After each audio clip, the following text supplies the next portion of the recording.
Another race hoax takes center stage, this time in the WNBA. There's no place in this league for that. I think the WNBA and our team and our organization has done a great job supporting me. I've had communication from everyone, from so many people across the game.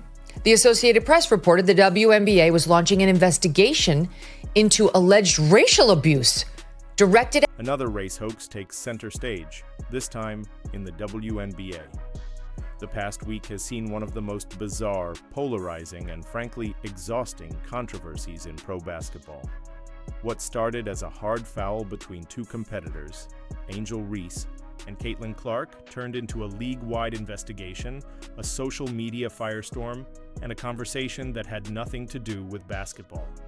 So what really happened? Why did this blow up so fast? And did the WNBA just prove there's a double? Standard when it comes to talking about racism, let's break it all down from start to finish right here on MJ Hoops. Everything kicked off when the Indiana Fever faced the Chicago Sky in a highly anticipated season opener. All eyes were on Caitlin Clark, the college phenom making her WNBA debut. On the other side, Angel Reese, LSU champion and one of the league's most outspoken and confident young stars. The stage was set. Physical play was expected. Trash talk? Guaranteed. Then came the moment. Caitlin Clark goes up to challenge a rebound and hits Reese's lead hand. Angel Reese hits the floor hard. It was called a flagrant foul immediately. Both players were fired up and fans could feel the tension. But afterward, they played it cool. Caitlin Clark said post-game, "It's just basketball. I was trying to make a play on the ball." Angel Reese responded, "That's the game. We're competitors. I was focused on making my free throws. So that should have been it, right? Just a flagrant foul. Two stars battling it out. Move on." But no, it didn't. And there. This story has had many twists and turns over the past week, so we're going to walk you through how it all unraveled in spectacular. There's no place in this league for that. I think the WNBA and our team and our organization has done a great job supporting me. I've had communication from everyone, from so many people across this league, and being able to support me and going through this whole process. Obviously, it could happen to me, it could happen to anyone, and I think they've done a great job supporting us in this. How did it affect you Saturday, trying to do your job, trying to play, and having this going on simultaneously? Yeah, obviously it's tough, but I think I have a great support system. I'm loved by so many people, and obviously in the moment it's hard to hear, but my support system is great. God has protected me in so many different ways. I've gone through so many different things in the past couple of years of my life, but I think just having this support and this love and being a part of an organization that really supports me and loves me is something that I couldn't imagine not being a part of. What do you think the league's response, just coming out right away and getting that investigation going? Yeah, obviously, like I said, they understand that this is the priority. Obviously, there's no place for this, and they preach. I think 2 days before they put out no hate, no speech. And obviously, the women in this league, they know that, and know there's no space for that.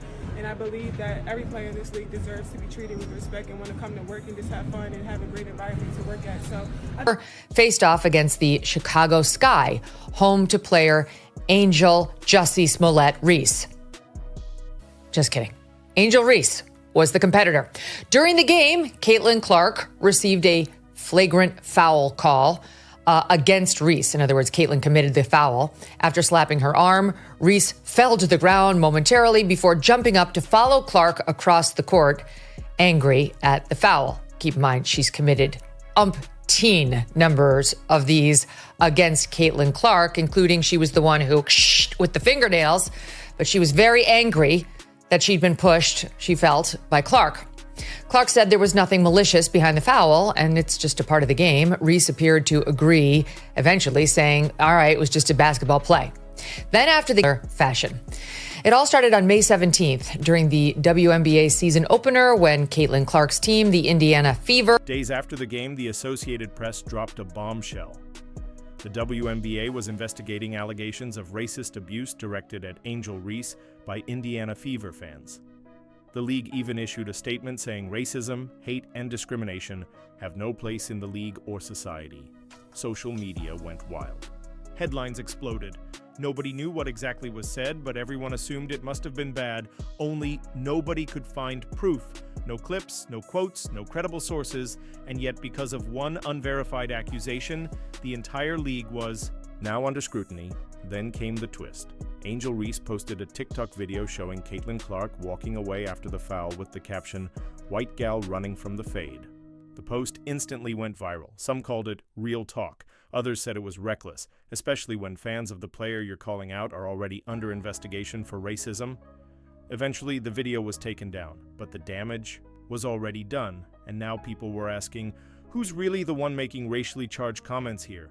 Angel Reese never addressed the TikTok directly, the WNBA never acknowledged it either, and the media stayed quiet. Maybe Reese figured the controversy would fade on its own. Or maybe she assumed the media would give her a pass, but that silence created a vacuum. Fans started filling in the blanks. Frustration started to build. And a new narrative started gaining traction. Enter Megyn Kelly. She didn't hold back. She pointed out that if a white player had said something racist toward a black athlete, the fallout would have been immediate. Wall-to-wall coverage, league statements, suspensions, national outrage. But when the situation flips, crickets, she said. If we're serious about addressing racism in sports, we can't play favorites. The rules have to be the same for everyone. She called it selective outrage, the kind that only explodes when it fits a particular media narrative. And you know what? A lot of fans agreed. 10 days after the game, the WNBA announced their findings. No evidence of any racist abuse from Fever fans. No audio, no video, no witnesses to support the claims. The league wrapped up the investigation quietly. No punishment, no clarification on the TikTok, no comment from Reese. Just nothing. And fans were left asking, was this whole thing just a distraction? Let's be real. This goes way beyond one foul, one video, or even one game. The real issue is trust. If fans believe the league is picking and choosing which accusations to take seriously based on race or popularity, it breaks trust. Supporters of Reese feel like she's protected. Supporters of Clark feel like their concerns don't matter, and nobody wins in that situation. Kelly summed it up by saying, "Every time we ignore real issues or exaggerate fake ones, we chip away at the credibility of sports and the ability to fix the real problems." So let's ask the question one more time. Was this really about a foul, or was it about something else entirely? Because when the headlines are bigger than the highlights, we all lose. Caitlin Clark and Angel Reese are changing the game on the court, and that's where the focus should be. Not on TikToks, not on drama, not on unverified scandals. Let's get back to basketball. This has been MJ Hoops.